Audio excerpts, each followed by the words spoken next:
근데 이렇게 장 관련 증상이 많은 만큼 장에 대한 관심도 참 많으신데요.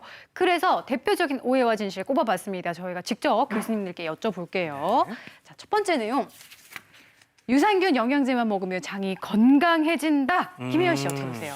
저는 오라고 생각합니다. 왜냐면 그 장 건강을 위해서 유산균을 많이 먹어라. 이런 얘기도 많이 들어봤고요.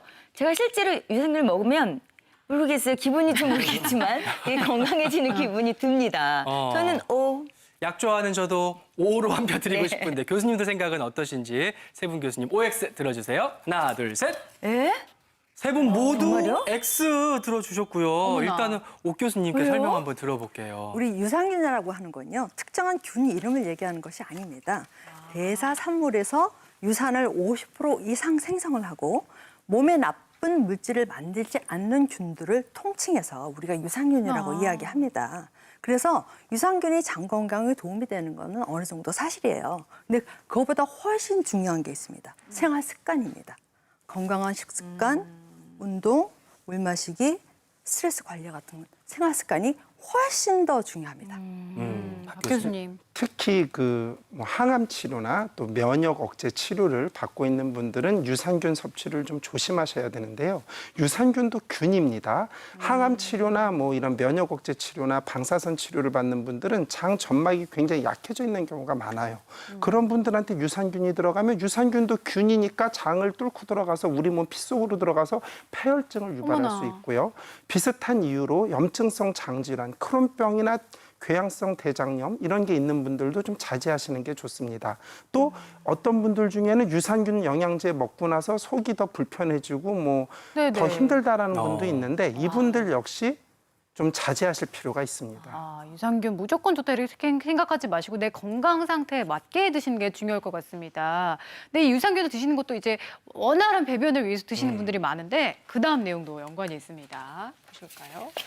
하루 한 번 꼭 배변을 해야 장이 건강하다. 네. 또 관장을 가끔 하면 장이 건강해진다. 그러니까 잘 비워야 한다. 이렇게 생각하시는 분들 많거든요. 저는 요것도 오로 하겠습니다. 그냥 하루에 한 번씩 화장실 가는 게 얼마나 장에 도움이 되는데요. 그리고 사실 그 잘 화장실을 축적돼 있으면 뭔가 안 좋은 것 같아서 좀 싹 관장을 해서 싹 빼주면 시원하기도 하고 요즘 같은 경우는 하루에 한 번이 뭐예요? 한 두세 번 하시는 경우도 있잖아요. 원활하시네요. 네. 과연 교수님들은 어떻게 생각하실지 세 분 교수님 OX파 들어주세요. 하나, 둘, 셋.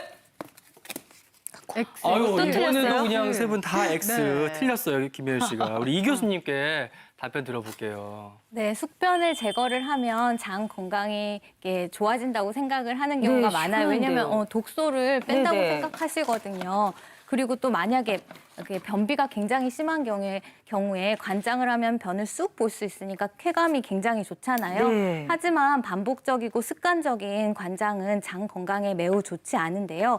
왜냐하면 우리 몸에서 변이 이렇게 만들어져 내려오면 직장이나 항문에는 센서가 있습니다. 그래서 변이 내려왔으니까 내보내야지 하고 생각하는 센서가 있는데 이걸 네. 인위적으로 자꾸 건드리는 관장을 하게 되면 이 센서가 고장이 나서 항문과 직장의 감각이 떨어지게 돼요. 그래서 만약에 심한 경우에는 변실금까지 야기할 수 있으니까 조심하셔야 되고요. 장에 있는 변을 자꾸 빼면 같이 세균이 급격하게 이렇게 바뀔 수 있으니까 조심하셔야 됩니다. 네. 제가 부가적으로 조금 설명을 드릴게요. 우리 이제 일주일에 3번 정도만 대변을 볼 수 있으면 변비에 해당되지 않습니다. 그런데 가끔 이제 변이 너무 딱딱하거나 대변을 볼 때 너무 힘을 줘야 되거나 아니면 대변을 봤는데도 뭐가 남아있는 느낌 같은 게 들어요. 그 경우에는 오히려 변비라고 우리가 이야기를 할 수가 있습니다. 그리고 아까 교수님께서 말씀도 하셨지만 우리가 너무 인위적으로 자꾸 관장을 하잖아요. 그러면 항문의 관략근이 손상이 될 수가 있습니다. 그러면 그것에 의해서 오히려 그 요인으로 인해서 남성 변비가 생길 수가 있어요. 그래서 정말 이거는 꼭 필요한 경우 아니면 안 하셨으면 좋겠습니다. 네. 그렇군요. 너무나 그 배변 횟수에 얽매일 필요는 없다는 점 기억하시면 좋겠고요. 그다음 오해와 진실로 넘어가 볼게요. 세 번째. 물을 잘 안 마시면 배에 독소가 생기고 장이 나빠진다. 앞에 두 가지 다 틀렸는데요. 저 끝까지 오늘 다 맞는 것 같아요. 저는 끝까지 오 하겠습니다. 네. 자, 이번에는 맞힐 수 있을지 세 분 교수님 OX판 들어주세요. 하나, 둘, 셋. 와우. 아이고, 하나 맞히셨네. 예. 알겠어요. 정답은 O였고 우리 오 교수님께 설명 들어볼게요. 예. 정말 물 섭취는요, 장 건강을 위해서 너무너무 중요합니다. 왜 그러냐 하면, 우리 이제 물을 마시잖아요. 그럼 장에는 독소를 빼주죠. 또 변을 조금 그 부피를 많이 해줘요. 그래서 장의 연동 운동을 도와주죠. 또 섬유질과 함께 얘네들이 장 청소를 할 때 굉장히 도움이 됩니다. 그래서 물이야말로 가장 중요한 천연 장 해독제라고 저는 말씀드리겠습니다. 네. 그리고 그다음 오해와 진실. 요즘 같은 여름철에 많이들 생각하시는 내용일 텐데 볼까요? 찬 음식 먹고 배를 차게 하면 장이 나빠진다. 자, 이건 바로 여쭤볼게요. 세 교수님, OX판 들어주세요. 하나, 둘, 셋. 찬 음식이 안 좋구나. 박 교수님, 이유가 뭘까요? 예, 우리 몸속에서 위와 장에 있는 소화 요소들이 잘 활동되는 온도는 한 35도에서 한 40도 정도입니다. 근데 우리가 찬 음식을 많이 먹어가지고 위와 장이 온도가 내려가게 되면 당연히 소화 요소의 작용이 떨어지면서 소화 기능이 약해지겠죠. 또 찬 음식들은 어떤 더운 음식에 비해서 세균이 증식돼 있을 가능성이 높습니다. 따라서 식중독이나 장염을 유발할 수 있기 때문에 장 건강을 위해서는 어떤 찬 음식들을 많이 드시는 거는 좋지 않습니다. 그러니까요. 빙수, 냉면, 냉커피 이런 거 조심해야 될 것 같고. 네. 자, 그다음 마지막입니다. 화장실만 가면은 세워라, 내워라, 불규칙한 배변 습관이 장을 나쁘게 한다. 요거 맞을까 틀릴까? OX판 들어주세요. 하나, 둘, 셋.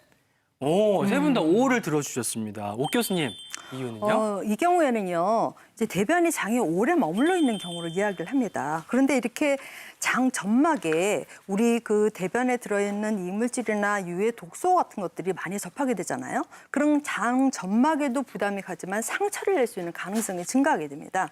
그래서 물 섭취, 운동, 충분한 식이섬유 섭취를 통해서 예방을 해주셔야 됩니다. 네, 또 이어서 말씀드리면 화장실 가셔서 네. 배변에 집중 안 하시고 핸드폰 보시고 신문 보시고 잡지 그렇죠. 보고 예. 네, 그러면서 세워라 네. 내워라 하시는 경우 있잖아요. 네. 이것은 배변에 전혀 도움되지 않고요. 네, 오히려 항문 질환인 치질이나 치열 같은 것만 더 아이고야. 늘리게 만들어줍니다. 네. 그래서 배변하기 가장 좋은 시간은 보통 아침 식사 후 30분 뒤가 가장 배변 활동이 활발하거든요. 그래서 이 시간에 배변하는 습관을 가지도록 하고 한번 화장실에 앉으시면 3분 이내만 머무르시기를 바랍니다. 네.